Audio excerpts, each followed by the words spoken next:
जिन्होंने विदेश में बढ़ाया मान, देश में वही ढूंढ रहे सम्मान।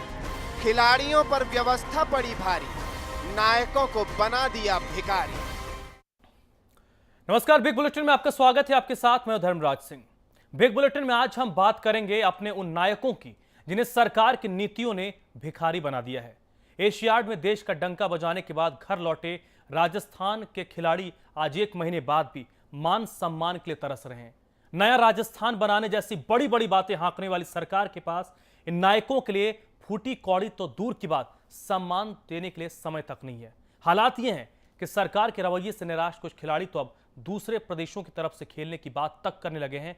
आज बिग बुलेटिन में हम इसी मुद्दे पर चर्चा करेंगे। चर्चा की शुरुआत करें उससे पहले आप ये रिपोर्ट देखिए।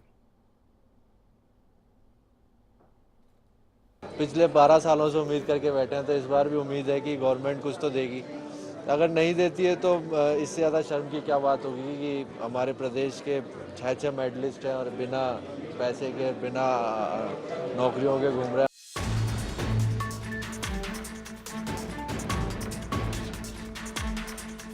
सरकार के लिए शायद इससे ज्यादा शर्म की बात और क्या हो सकती है कि 12 सालों से उसका वो नायक मदद की बाट जोह रहा है जिसने एशियाड में देश का नाम रोशन किया है। मदद तो दूर की बात, उसे वो सम्मान तक नसीब नहीं हुआ जिसका वो असली हकदार है। सूबे के हर उस खिलाड़ी की आंखों में सवाल है जिसने पदक जीतकर देश का मान बढ़ाया। बड़ी विडंबना है कि ये खिलाड़ी सीएम से नौकरी की मांग करते हैं तो मैडम के पास इनसे मिलने का वक्त नहीं। राजस्थान गवर्नमेंट से हम भी वेट कर रहे हैं, राजस्थान गवर्नमेंट का, कि हमको कब मतलब गवर्नमेंट की तरफ से कब सम्मान मिलेगा। और जो शर्तें हम सभी खिलाड़ियों ने रखी है, नहीं कि मैंने, सारे जितने 6 प्लेयर आए हैं, 6 के 6 प्लेयरों ने एक ही मतलब प्रस्ताव और अपनी उम्मीदें जो जाहिर की है वही है कि एक अच्छी नौकरी जो कहीं मतलब E-क्लास ऑफिसर की जो रैंक है, क्योंकि दूसरे स्टेट में वही सबको दिया जा रहा है। एशियन गेम्स में इस बार राजस्थान के कुल 6 खिलाड़ी पदक जीत कर लौटे। इनमें 3 स्वर्ण पदक विजेता भी हैं। सोचा था विदेश में मान बढ़ाया है तो घर में भी सम्मान मिलेगा, लेकिन इनके लिए तो जैसे सरकार ने खजाने पर ताला ही ठोक दिया। अब जरा सुनिए, खफा हुए खिलाड़ी बजरंग ताखड़ ने तो दूसरे प्रदेश में पलायन करने की बात कह डाली। स्टेट गवर्नमेंट की तरफ से मैं देख रहा हूँ कि मतलब जब से हम आए हैं एशियाड खेल के, तब से ही ऐसा लग रहा है कि हमारी तरफ से कोई ध्यान नहीं दिया जा रहा है। लेकिन जब कोई सम्मान ही नहीं, तो हम जैसे अभी आने वाला नेशनल गेम्स है उसमें अदर स्टेट की तरफ खिलाड़ी जाएंगे क्योंकि उनको अच्छा सम्मान मिल रहा है वहाँ पर।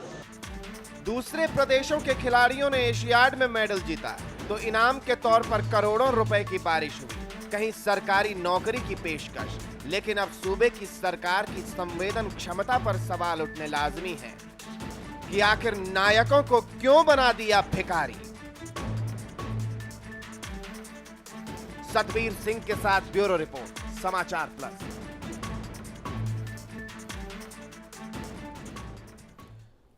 तो बिग बुलेटिन में आज हम इसी मुद्दे पर चर्चा करेंगे कि खिलाड़ियों के साथ इस तरीके का व्यवहार क्यों किया जाता है। जब सरकार के लोगों से बात की जाती है तो उनका यह कहना होता है कि हम खेल और खिलाड़ियों को लेकर गंभीर हैं। तो क्या ये गंभीरता दिखाने वाली बात हो गई? और आज हम बिग बुलेटिन में इसी मुद्दे पर चर्चा करेंगे क्योंकि मसला गंभीर है और खिलाड़ी निराश हैं। और इस चर्चा मेरे साथ जुड़ रहे हैं कांग्रेस पार्टी के नेता शारदा कांत शर्मा जी। शारदा जी, स्वागत है आपका समाचार प्लस में। और हमारे मैनेजिंग एडिटर अमिताभ अग्निहोत्री जी।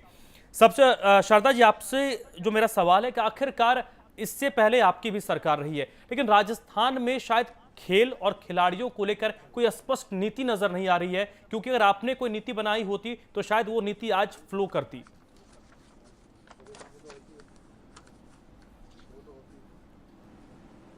आवाज भी शारदा जी, आपको आवाज आ रही है? अब आ रही है। नमस्कार शारदा जी, मेरा सवाल आपसे है कि आखिरकार राजस्थान में खेल और खिलाड़ियों के साथ ये इस तरीके का दुर्व्यवहार क्यों हो रहा है? और शायद इससे वसुंधरा जी से पहले अशोक गहलोत जी की सरकार थी, अशोक गहलोत जी ने भी कोई ध्यान खेल और खिलाड़ियों को लेकर दिया नहीं।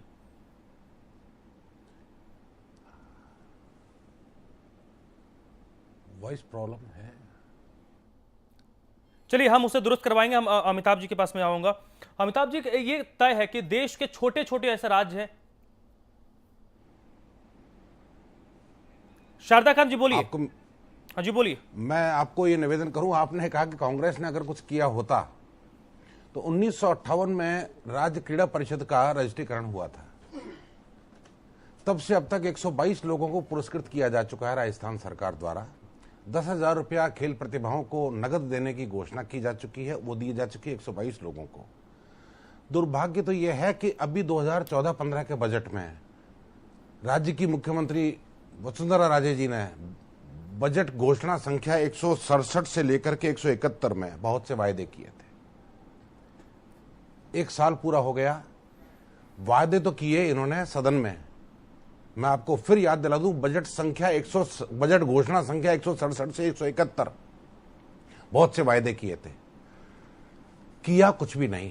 राज्य क्रीड़ा परिषद के अध्यक्ष शिवचरण माली थे अशोक गहलोत जी के शासनकाल में, पिछले हमारे कांग्रेस के शासनकाल में बहुत से काम हुए, बहुत से खिलाड़ियों को प्रोत्साहन दिया गया। कृष्णा पूनिया जी अर्जुन अवार्ड से नवाजी गई, ये जसवीर सिंह जी, इनको अर्जुन अवार्ड दिया गया। ये खेल प्रतिभाएं राजस्थान में अशोक गहलोत जी के टाइम पर ही इनको बहुत महत्व मिला।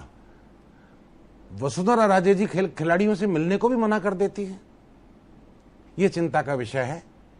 जब एक तरफ भारत सरकार माननीय मनमोहन सिंह जी के टाइम पर हमारे नेताओं के सबके मिले जुले प्रयास से सचिन तेंदुलकर जी को भारत रत्न के एक विशेष प्रयास करके उनको नवाजते हैं, खेल प्रतिभाओं को सम्मान देने के लिए, भारत का नाम दुनिया में रोशन करने के लिए, क्योंकि खेलों से भी भारत का नाम रोशन होता है। बिल्कुल। मैं आपको एक निवेदन और कर दूं, जनजातीय शिविर की शुरुआत की थी अशोक गहलोत जी ने सन 2010 में मई जून में डूंगरपुर में इसकी शुरुआत की थी, ताकि क्योंकि जनजाति के कई खिलाड़ी ऐसे हैं जो अपने स्थानीय खेलों में बहुत प्रतिभाशाली हैं, तीरंदाजी हो चाहे वो, उनको महत्व मिला था। वसुंधरा राजे जी का 1 साल हो गया, इसलिए इस बात का मैं खंडन करता हूं कि अगर कांग्रेस ने कुछ किया होता तो बहुत कुछ होता। चलिए ठीक है, कांग्रेस ने बहुत कुछ किया, मैंने एक सवाल ही पूछा था। आपने जो चीजें गिनवाई, अपने कई सारे खिलाड़ियों के नाम भी बता दिए, उस पर मैं आगे आपके पास आऊंगा। पहले अमिताभ जी के पास आता हूं। अमिताभ जी, 1 साल हो तकरीबन होने को आए सरकार को, लेकिन सरकार शायद खेल और खिलाड़ियों को लेकर गंभीर नहीं है। खेल नीति की बात सरकार करती है, हम खेल नीति बना रहे हैं, लेकिन नीति अब तक बन नहीं पाई है। ये मसला खेल नीति का नहीं। और शारदा जी ने जो बातें गिनाई ना कि अर्जुन अवार्ड, तो अर्जुन अवार्ड किसी स्टेट गवर्नमेंट का उसमें कोई बहुत रोल होता नहीं। सचिन तेंदुलकर एक अपवाद हो सकते हैं, तो क्रिकेट के खिलाड़ियों पर लक्ष्मी सदा से हिंदुस्तान में मेहरबान रही है, लेकिन हिंदुस्तान में केवल क्रिकेट ही नहीं खेली जाती। मूल प्रश्न यह है कि जिन लोगों ने राजस्थान का नाम पिछले कुछ वर्षों में विश्व के पटल पर, दुनिया के पटल पर रोशन किया खेल में, क्या राजस्थान की उन समयों की सरकारों ने उनके प्रति सम्मान का भाव प्रदर्शित किया या नहीं? 10,000 रुपया देना कोई बहुत बड़ी बात थोड़ी ना है, ना उससे कोई सम्मान परिलक्षित होता है।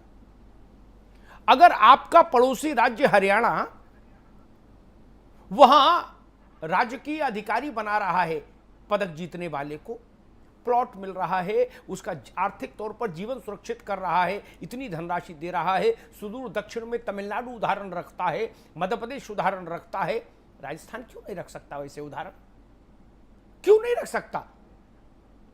उत्तर प्रदेश में जो लोग जीत कर आए, वहां की सरकार ने 1-1 करोड़ रुपए उनको दिया।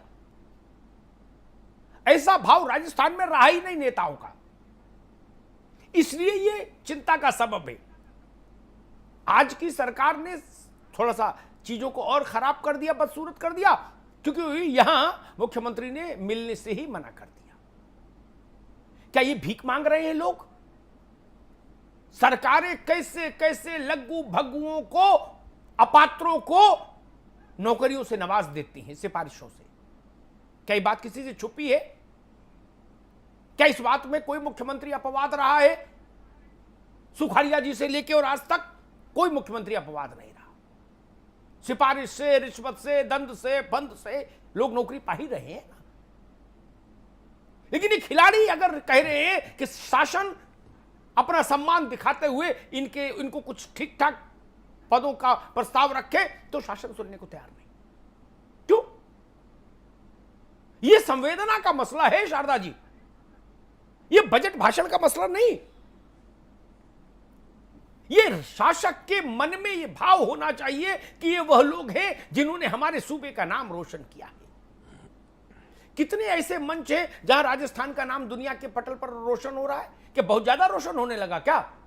कि भाई ये कितनों, हर आदमी नाम रोशन कर रहा है, सरकार कहां तक नौकरी दे? ऐसा तो नहीं ना। कुल 6 लोग हैं, 6 लोग। आप 6 लोगों को सम्मानित नहीं कर सकते? 6 लोगों को आर्थिक तौर पर उनका जीवन सुरक्षित नहीं कर सकती क्या सरकार? क्या राजस्थान राज्य के तौर पर इतना विपन्न और इतना गरीब हो गया? ये बड़ा सवाल है। ये कांग्रेस भाजपा का भी सवाल नहीं, ये राजस्थान के शासन का जो चरित्र है उससे जुड़ा मसला है। ये सरकारों की सोच का मसला है, ये मुख्यमंत्रियों के मिजाज का मसला है। आपको लगता है कि ये लोग कीड़े मकोड़े हैं, छोटे लोग हैं। पार्षद जी मिलने आ जाए तो समय है, विधायक जी मिलने आ जाए तो समय है। दुनिया भर में नाम रोशन करने वाले ये खिलाड़ी मिलने जाएं तो आपके पास समय नहीं। इससे शर्मनाक बात कोई हो सकती है क्या? ठीक कह रहे हैं लोग कि दूसरे राज्य से खेलना चाहिए। हर खुददार खिलाड़ी को ये लगेगा कि अगर मेरे अपने घर में मेरा सम्मान नहीं तो मुझे ये घर छोड़ देना चाहिए। शारदा जी, ये स्थिति उत्पन्न क्यों हो रही है जब खिलाड़ियों का मनोबल इतना नीचे गिर जा रहा है? वो यहाँ ये कहने को आज सामने आ रहे हैं कि अब हम राजस्थान के लिए नहीं खेलेंगे, ओलंपिक आने वाले हैं, नेशनल गेम्स होते हैं, वहां पर राजस्थान का प्रतिनिधित्व तो नहीं करेंगे। ऐसे में क्या राजस्थान में पूरे तरीके से जितने खेल के मैदान है वो बंद कर देने चाहिए क्योंकि खिलाड़ियों को सम्मान नहीं मिल रहा? नहीं, इसमें राजनीतिक इच्छा शक्ति का अभाव निश्चित रूप से नजर आता है। खेल परिषद का गठन किया जाना चाहिए, उसमें खिलाड़ी या खेल से जुड़े हुए किसी व्यक्ति को चेयरमैन अगर बनाया जाए तो उनकी खेल की भावनाएं उभर करके आएंगी। जब से राजस्थान में वसुंधरा जी का शासन आया है या भारतीय जनता पार्टी की सरकार आई है, आईएएस लोग बैठे हुए हैं वहां पर, तो वो सिर्फ वहां की कुर्सी और कारों का भोग भोग रहे हैं, वो खेलों के बारे में कतई चिंतन नहीं कर रहे। ये मेरा मानना ही नहीं है, ये सत्य भी है। अशोक गहलोत जी के टाइम पर शिवचरण माली थे जो क्रिकेट संघों से लगातार जुड़े हुए थे, लेकिन आज दुर्भाग्य इस बात का है कि ललित मोदी जी वसुंधरा जी से जुड़े हुए हैं और इनके पठान खेल प्रकोष्ठ के अध्यक्ष रहे हुए, यूथ के भी इनके अध्यक्ष रहे। उन दोनों में आपसी इस समय जो सिर फुटबॉल हो रही है, लड़ाई हो रही है क्रिकेट अकेडमी को लेकर के, वो शर्मनाक स्थिति में जा रही है। उससे राजस्थान के खिलाड़ियों का मनोबल टूटता है। हाँ, अमिताभ साहब ने कहा कि क्रिकेट ही एकमात्र खेल नहीं है, ये सत्य है। तो अशोक गहलोत जी ने तीरंदाजी जैसे खेल को भी बढ़ावा देने के लिए या स्थानीय स्तर के खेलों को बढ़ावा देने के लिए डूंगरपुर में शिविर आयोजन करवाया था ग्रीष्मकालीन, और खेल प्रतिभाओं को वहां से चुनने का प्रयास किया था। लेकिन शारदा जी, एक नहीं, अशोक गहलोत जी ने जो कही, बीके उपाध्याय साहब, मैं आपको चाहूंगा, बीके उपाध्याय साहब भारतीय जनता पार्टी के नेता, वो भी हमारे साथ जुड़ गए हैं। उपाध्याय जी, आखिरकार आपकी जो सरकार है वो खिलाड़ियों के साथ इस तरीके का व्यवहार क्यों कर रही है जिसमें खिलाड़ियों को ये कहना पड़ रहा है कि आगे से हम राजस्थान के लिए नहीं खेलेंगे, हम किसी दूसरे प्रदेश के लिए खेलेंगे जहां से हम आर्थिक रूप से संपन्न भी हो जाएंगे और हमें सम्मान भी मिलेगा?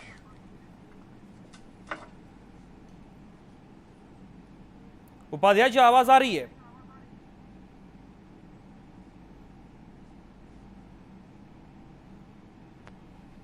चलिए, उनकी लगता है उन तक आवाज नहीं पहुंच रहा है। शारदा जी, जो मेरा आपसे सवाल था, ये स्थिति क्यों उत्पन्न हो रही है? अगर चीजों ग्राउंड लेवल से चीजों को सही नहीं करेंगे, अगर जो खिलाड़ी एशियाड में पदक जीत कर आए उनसे मुख्यमंत्री नहीं मिलती हैं, तो सीधे सीधे जो जिला स्तर पर खिलाड़ी खेलते हैं उन तक आप क्या मैसेज कन्वे कर रहे हैं? इसमें मैं ये मानता हूं कि वसुंधरा जी पर, राज्य की मुख्यमंत्री महोदया पर कभी कभी राजतंत्र हावी हो जाता है। वो ये भूल जाती हैं कि वो लोकतांत्रिक तरीकों से चुन करके आई हैं, जनता का प्रतिनिधि बन करके। तमाम लोगों से उनको मिलना पड़ेगा, हर व्यक्ति का दुख दर्द, उसकी भावना, उसकी सुविधा और उसकी दुविधा, तो सबके बारे में उनको सोचना पड़ेगा। कभी कभी उन पर राजतंत्र हावी होता है, ऐसा उनके चरित्र से उभर करके आता है कि वो उन खिलाड़ियों से भी मिलने को मना कर देती हैं जिन खिलाड़ियों से मिलने के लिए आमजन लालायित रहता है। और जो राजस्थान का या हिंदुस्तान का नाम रोशन कर रहे हैं, इनमें वसुंधरा जी पर कभी कभी राजतंत्र हावी होता है, ऐसा महसूस होता है। चलिए, लगता है उपाध्याय जी, आपको मेरी आवाज आ रही है? जी आवाज आ रही है। उपाध्याय जी, आखिरकार वसुंधरा राजे जो मुख्यमंत्री हैं प्रदेश की, उन्हें खिलाड़ियों से मिलने का वक्त क्यों नहीं मिलता? क्यों नहीं खिलाड़ियों से मिलती हैं वो? समस्या क्या है? धर्मराज जी, अभी शारदा जी ने बताया कि मुख्यमंत्री जी खिलाड़ियों से नहीं मिल रही हैं। ये इनका जो मानना है वो बिल्कुल गलत है। मुख्यमंत्री जी खिलाड़ियों के लिए, खेलों के लिए हमेशा आगे बढ़ के समर्पित रही हैं। जब भी खिलाड़ी राजस्थान की धरती पे आया है, राजस्थान पे एयरपोर्ट पे आया है, माननीय मुख्यमंत्री जी ने कैबिनेट के मंत्रियों की, संगठन के प्रदेश अध्यक्ष जी की ड्यूटी लगाई उनको रिसीव करने के लिए। जहां तक मिलने का सवाल है, वो खिलाड़ी कोई टाइम लेकर नहीं गए थे और मुख्यमंत्री जी की अनेक व्यस्तताएं होती हैं। अभी जो इश्यू चल रहा था, कैबिनेट का रिशफलिंग का इश्यू चल रहा था, संगठनात्मक इश्यू चल रहा था, तो ये उनकी व्यस्तता हो सकती है। अब बिना टाइम लेके खिलाड़ी वहां पे मिलने गए, ये तो राजनीतिक व्यस्तता भी हो सकती है। तो इसमें कोई बहुत बड़ा इश्यू नहीं बनाना चाहिए। शारदा जी कह रहे थे अभी कि मुख्यमंत्री जी खिलाड़ियों के साथ अच्छा व्यवहार नहीं करी। कैसे नहीं अच्छा व्यवहार नहीं कर रही? कैबिनेट के मंत्रियों को वहां पे लाने के लिए, प्रोटोकॉल लगाने के लिए ड्यूटी लगाई हुई है संगठन के। उपाध्याय जी, राजस्थान जितना बड़ा राज्य है, मैं आपको 3 राज्य के नाम बताता हूं। हरियाणा, पंजाब और झारखंड छोटे छोटे राज्य हैं। उनसे इन तीनों को मिला दिया तो राजस्थान भी फिर भी बड़ा पड़ेगा। इन 3 राज्यों में खिलाड़ियों के साथ क्या सलूक, क्या व्यवहार, किस तरीके से जो सत्ता में बैठे लोग करते हैं, उनसे जब आप खुद को आकलन करते हैं, आप खुद को कहां पाते हैं?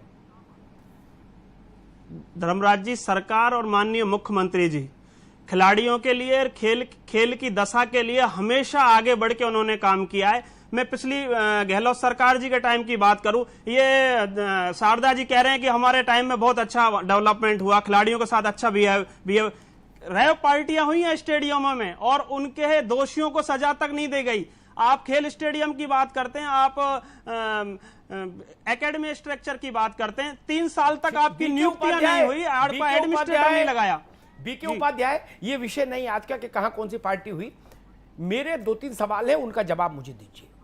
पहला सवाल, मुख्यमंत्री को चल के पांव पांव ऐसे लोगों के घर क्यों नहीं जाना चाहिए?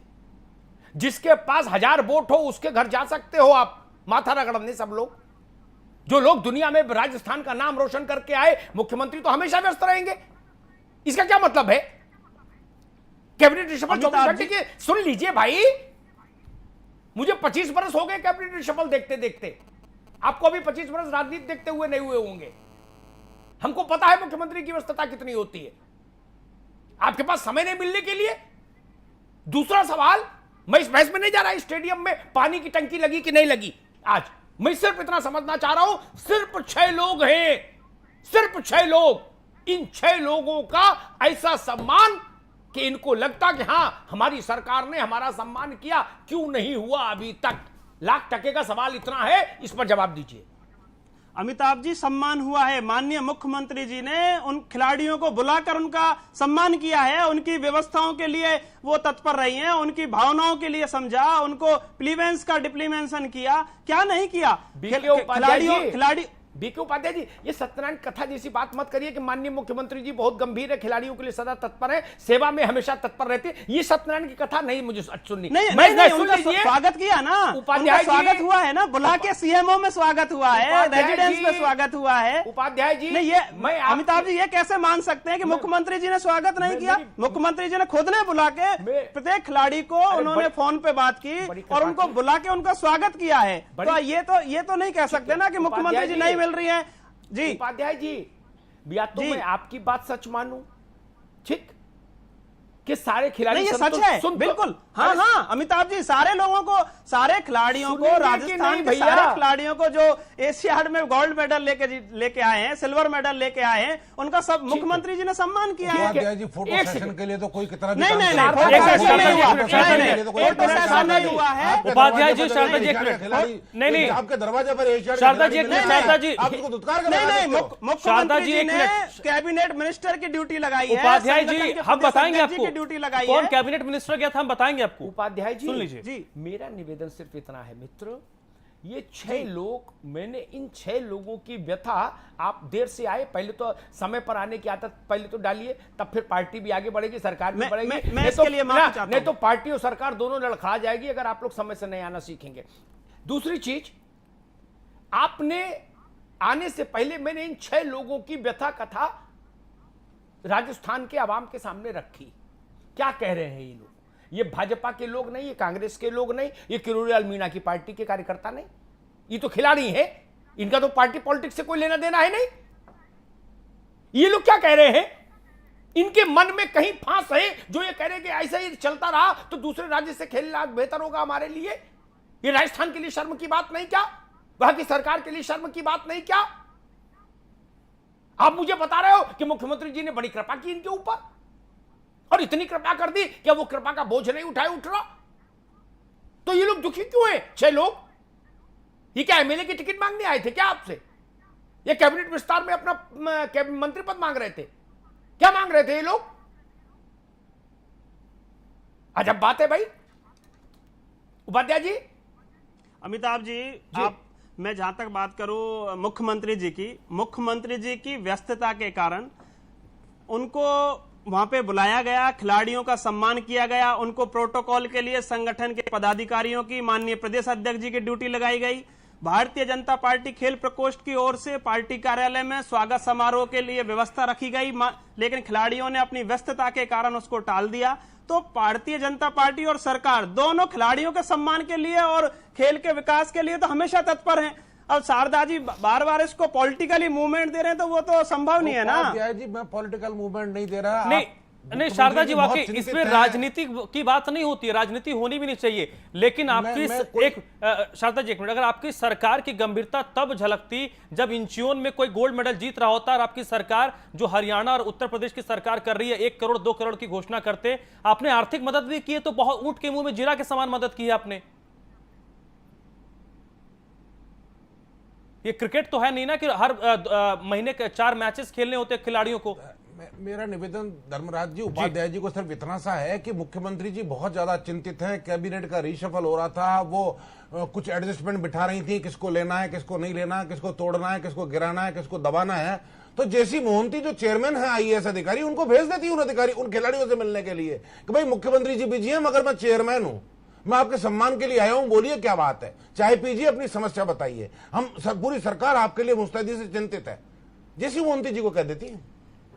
जैसी मोहंती जी ने खेल अकादमी में उनका स्वागत के लिए टाइम रखा था। माननीय खिलाड़ी जी बहुत ज्यादा व्यस्तता थे, उनकी आगे की तैयारियों के लिए उन्होंने टाल दिया और जल्दी ही खेल एकेडमी की तरफ से उपाध्याय जी, आपकी सरकार, आपकी माननीय मुख्यमंत्री कितनी गंभीर है वो मेरे या आपके कहने से नहीं होगा, वो खिलाड़ी जो कह रहे हैं जनता उसी से वास्ता रखेगी। और उन्होंने अपने दर्द को बयां कर दिया है कि वो कितने आप संजीदा हैं, वो खिलाड़ियों ने खुद अपनी जबान से बताया। अमिताभ जी, संपादकीय टिप्पणी। देखिए, बीके उपाध्याय की जितनी बातें हैं वो एक बहुत सतही बातें हैं कि जो हर विषय पर हर राज्य का सत्तारूढ़ दल का प्रवक्ता बोलता है कि हमारी सरकार बड़ी गंभीर है और इतनी ज्यादा गंभीर है जितनी गंभीर कभी कोई रही नहीं सरकार। इन बात का कोई मतलब नहीं। ये तो सत्यनारायण कथा की तरह है कि प्राणियों में सद्भाव हो, अधर्म का नाश हो, धर्म की जय हो। पंडित जी ने कहा प्रसाद खाओ घर जाओ, ये सब नहीं। मेरा सवाल फिर वहीं खड़ा, पूरी बहस हो गई, क्या 6 लोगों को एक एग्जीक्यूटिव ऑर्डर से नौकरी नहीं मिल सकती थी अच्छे पदों पर? आखिर भारत के तमाम राज्य ये नजीर पेश करते हैं, तमाम राज्य नजीर पेश करते हैं, केंद्र सरकार ये नजीर पेश करती है। खेलों में अद्भुत प्रदर्शन, असाधारण प्रदर्शन करने वाले लोगों को आउट ऑफ टर्न नौकरी दी जाती है, एक एग्जीक्यूटिव ऑर्डर से नौकरी मिल जाती है। इसमें मुख्यमंत्री जी की व्यस्तता से क्या लेना देना भाई? व्यस्तता से क्या लेना देना? और इसमें भाजपा खेल संघ का चिंटू क्या करेगा? वो नौकरी थोड़ी दे सकता है, नौकरी तो सरकार देगी। सरकार कहां है? कोई एहसान नहीं कर रहे आप लोग। अपने काजू बादाम पर लाखों रुपए महीने खर्च कर देने वाले जलपान पर आप लोग खिलाड़ियों को अगर कुछ देते हैं तो एहसान जताते हैं कि हमने उनका बड़ा मान कर दिया, सम्मान कर दिया। जब आप लोगों के कर्मों से राजस्थान कलंकित हो जाता है किसी भवरी प्रसंग से, किसी दूसरे प्रसंग से, तो ये लोग हैं जिनके कामों से राजस्थान की मर्यादा बढ़ती है। और आप लोग इनका सम्मान करने में खुद सम्मानित होने की भाव नहीं रखते। आपको लगता है कि हम एहसान कर रहे हैं खिलाड़ियों पर?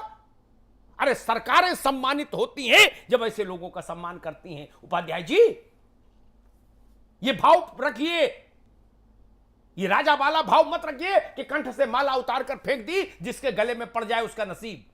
ये लोकतंत्र है, ये वैसा व्यवस्था नहीं है, ये ध्यान रखिए। ये लोग क्यों मुंह से मांग रहे हैं, क्यों मांग रहे हैं? ऐसी स्थिति निर्मित क्यों हुई कि जो लोग नायक हैं वो भिखारी की तरह हाथ पसार कर मांग रहे हैं सरकार से? ऐसी स्थिति क्यों निर्मित हुई? सरकार ने क्यों नहीं इनकी मर्यादा का ध्यान रखा कि इनको मांगना नहीं पड़े? इनको वो चीजें पहले क्यों नहीं मुहैया कराई गई जिनके लिए आज ये मांग कर रहे हैं? क्या मांग रहे हैं? गृह मंत्री होना चाह रहे हैं क्या राय प्रदेश का? नहीं ना। या प्रणामी की कुर्सी मांग रहे हैं प्रदेश अध्यक्ष की भाजपा की? नहीं ना।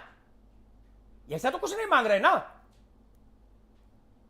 ये लोग कह रहे हैं कि जो बाकी राज्यों ने किया वैसा ही कर दीजिए मेरे मालिक।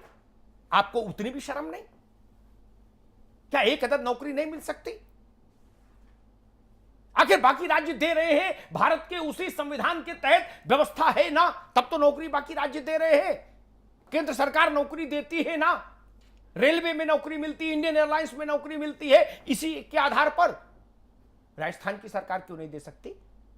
क्यों नहीं इन 6 लोगों के लिए अच्छे पदों पर नियुक्ति के आदेश इनके स्वदेश आगमन के साथ ही जारी हो गए? इसमें कौन सी व्यस्तता का काम था? कोई 5-7 दिन मीटिंग करनी थी क्या इस इशू पर? 5 मिनट का इशू था, 5 मिनट का। मुख्यमंत्री को सिर्फ 5 मिनट ही देने थे। मुख्य सचिव को कहना था कि जिन भी लोगों ने राजस्थान की तरफ से खेला है और वैश्विक मंच पर नाम रोशन किया है, उनको इस ग्रेड में नौकरी दे दी जाए। आपके पास इतना भी समय नहीं। आपके पास बाकी पुल पुलिया का उद्घाटन करने का और लंबा चौड़ा भाषण देने का समय है, इनसे मिलने का समय नहीं। पॉलिटिकल गुणा भाग में पूरा समय है, इनके लिए समय नहीं। ये शर्मिंदगी की बात है। आप बहस कर सकते हैं, तर्क कुतर्क सब लोग दे सकते हैं, लेकिन फिर भी ये बात ध्यान रखिए, आपने इनके प्रति कौन सा भाव रखा, ये इस बात से तय होगा ये लोग क्या कह रहे हैं। अवाम इनके मुंह से जो सुनेगा उसी को सच मानेगा। आपने किसको स्टेशन पर भेजा, किसको एयरपोर्ट पर भेजा, ये आप जानिए, लेकिन वो मेरे खिलाड़ी आज दुखी हैं, उनका मन टूटा है, उनमें निराशा का भाव है। ये राजस्थान की पगड़ी के लिए अपमान का विषय है। उपाध्याय जी, इस बात को अपनी मुख्यमंत्री तक पहुंचाइएगा मेरी। ये राजस्थान के मान के खिलाफ है कि राजस्थान इतना दरिद्र हो गया क्या कि वो अपने 6 सितारों को की झोली नहीं भर सकता, जिन्होंने देश की झोली भर दी। इतना दरिद्र तो राजस्थान नहीं होना चाहिए, कभी नहीं होना चाहिए। बहुत बहुत धन्यवाद। तो चलिए, आज के चर्चा में बस इतना ही। बीके उपाध्याय साहब, बहुत बहुत शुक्रिया चर्चा में जुड़ने के लिए। शारदा जी, आपका भी बहुत बहुत शुक्रिया। अमिताभ जी, आपका भी बहुत बहुत शुक्रिया। तो फिलहाल बिग बुलेटिन में अभी बस इतना ही, लेकिन समाचार प्लस पर खबरें लगातार जारी हैं।